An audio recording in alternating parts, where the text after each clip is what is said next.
Hi everybody, it is super cold in here as you can see, and I cannot wait for the temperatures to go back up. Well, today I wanted to talk about one of the biggest fears that I have about our move abroad. And I know that for a lot of people, money is the number one fear, like running out of money. But actually, it is not one of my major fears when it comes to our move abroad and our move to the continent of Africa, specifically, whether it's Cameroon or Cote d'Ivoire. As a parent, one of the things that we worry most about is our children and the safety of our children, the well-being of our children, and all of that. And as a mom of a special needs child, that is my major fear. My major fear is that he will not get the support that he needs, the kind of support that he gets here, or even better. So what do I do about that? Well, there are several things that I can do about it. First of all, I can trying to assess, okay, what kind of fear do I have? What kind of worry do I have? And if it's like legitimate or if just irrational fear. In a lot of places around the world, special needs children are not treated the same way as other children who don't have special needs. And I know that in a lot of African societies, it is the case, not only in terms of support and like in terms of therapy and things like that, but also how society views a lot of kids with special needs. And, you know, a lot of times being on the spectrum is not something that is widely understood for a lot of people. And I know that here in the US or in a lot of Western societies, there's a lot of research done about it. And, you know, therapy and all of that is pretty much normalized. Okay. So if I tell somebody that my child goes to therapy, then it's like, okay, sure, why not?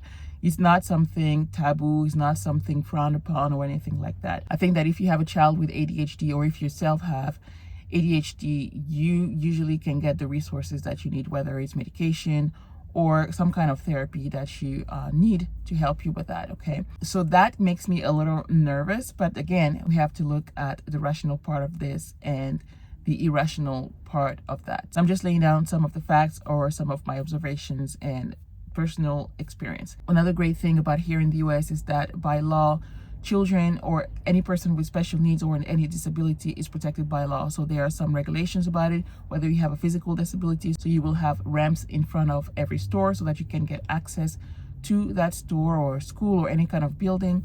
If it's a mental disability as well, by law, you're protected. By law, you're supposed to have all the type of therapies that you need. So by law, my child is able to get all the therapy that he needs and the support that he needs at school, whether it's having a paraprofessional with him in class or having an extended period of time to complete an assignment. All of these are granted to him by law, okay? And I know that it might not be the case in any kind of environment. And because the needs of special needs children are normalized here, people are aware of those, there are some provisions even outside of schools. Like, for example, if you go into certain movie theaters, they have some hours for kids who are maybe sensitive to loud noises, or if you go to the mall or certain stores, they have special hours for kids on the spectrum. And as a mom, I absolutely appreciate those opportunities to be able to have my child still enjoy the same things that any kid would enjoy, but have the environment a little more, catered to him and his special needs.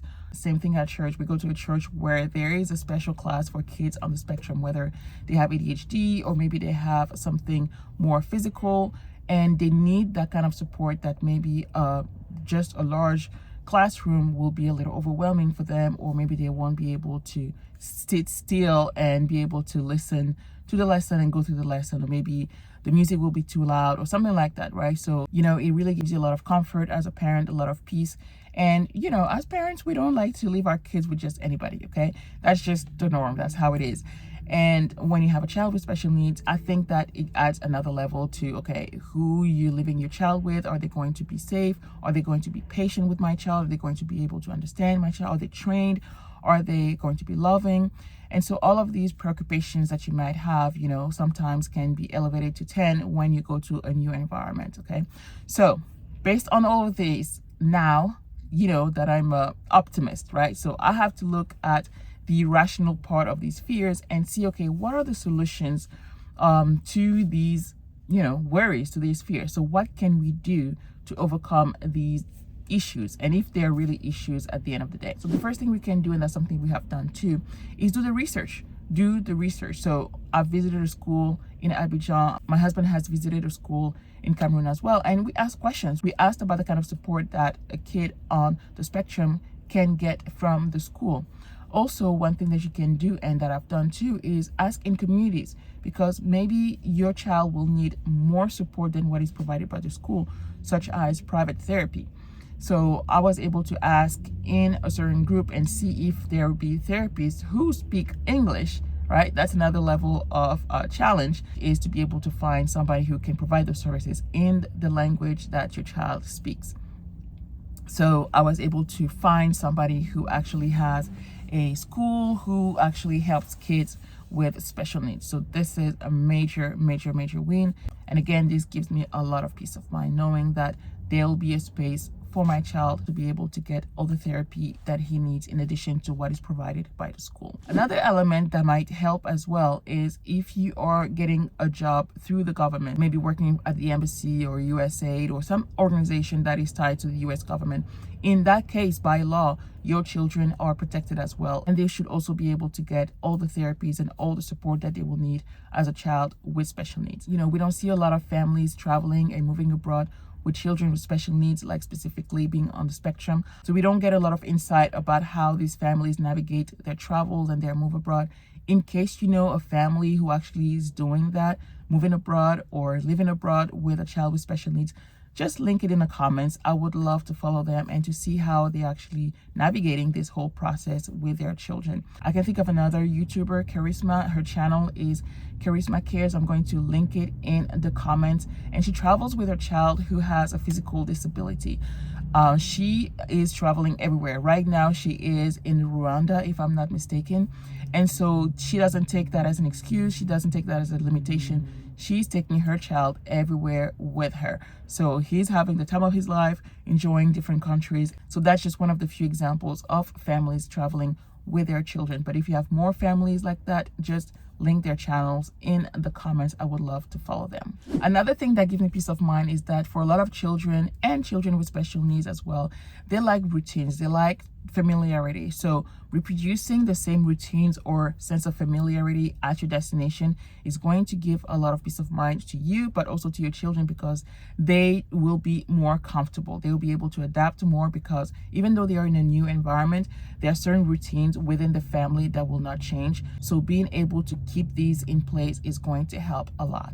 And finally, another thing that I had to remind myself is that here in the US and in the West in general, we live in very individualistic societies. So you are in charge of your child, right? You're in charge of watching after your child. But in a lot of other countries, specifically in Africa, they are very community-based society, meaning that other people also take it upon themselves to watch after your child, whether it's a neighbor or a teacher or the store owner down the street. They take it upon themselves to watch after the children who are in the community. So it's not just me and my husband watching after our children, but we'll be in an environment where the community just naturally watches after your children.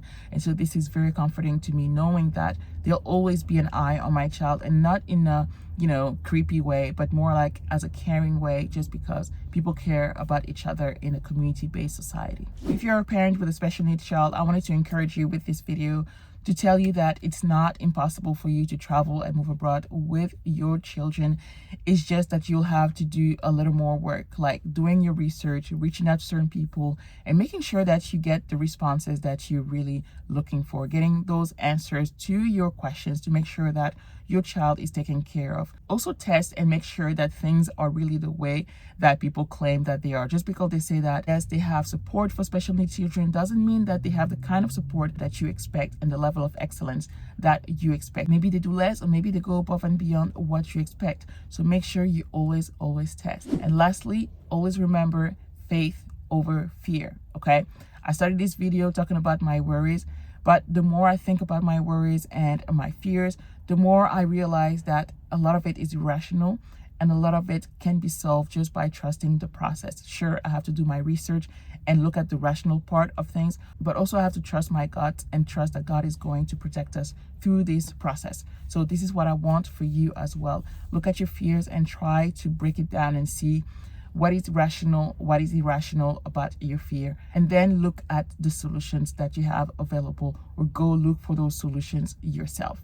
Okay, I hope this video was useful. If you enjoyed it, make sure you give it a like, share it with a friend, and of course subscribe to the channel. That way you don't miss any of my other videos like this. You can also watch this other video where I talk about some of the reasons why you absolutely must make your move abroad to Africa.